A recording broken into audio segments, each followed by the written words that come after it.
quel est le principe de la pompe à infusion intrathecale de baclofène dans le traitement de la spasticité?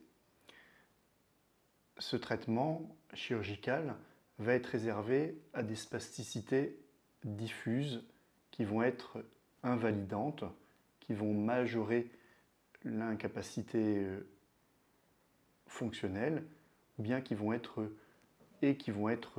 également douloureuses. Le plus souvent, on va dans un premier temps tenter des traitements médicamenteux et devant cette spasticité diffuse, un des premiers traitements, c'est le baclofène Peros. On va donner des comprimés de l'urézal, 10 mg. On pourra en donner jusqu'à 10 par jour, mais au bout d'une certaine posologie, les effets secondaires, et notamment la somnolence, vont commencer à se faire ressentir et vont limiter l'augmentation de cette posologie.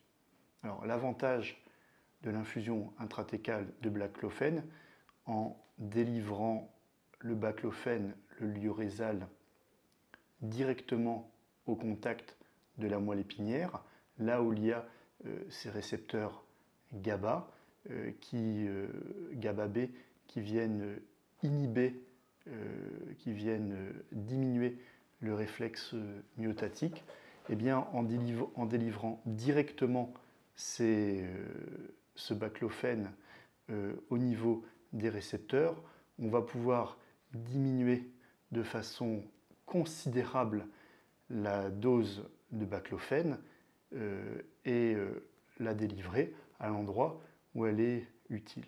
On va pouvoir à peu près diminuer, on va dire, par 1000 la quantité de baclofène apportée. Alors, il faut savoir que lorsque l'on prend le baclofène par la bouche, Peros, il n'y a qu'une petite partie qui va passer ce qu'on appelle la barrière hématoméningée, ce rempart biologique qui empêche certaines molécules de rentrer dans le système nerveux.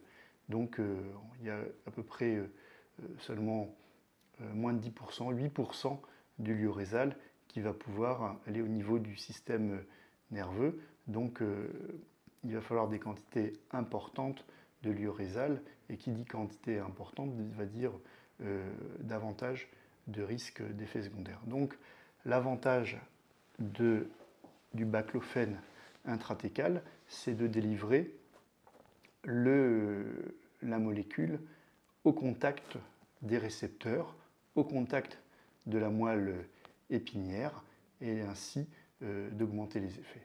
Alors, on peut faire un parallèle avec une autre technique,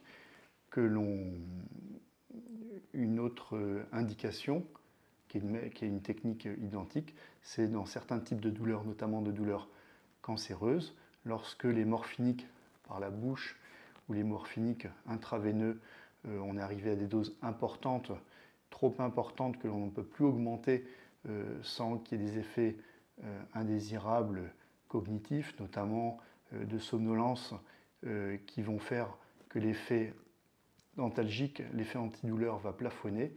Eh bien, on va pouvoir là aussi délivrer le morphinique au niveau de la moelle épinière en intrathécal, et de cette façon diminuer environ, là, dans le cas de la morphine, par 300 la quantité de morphine.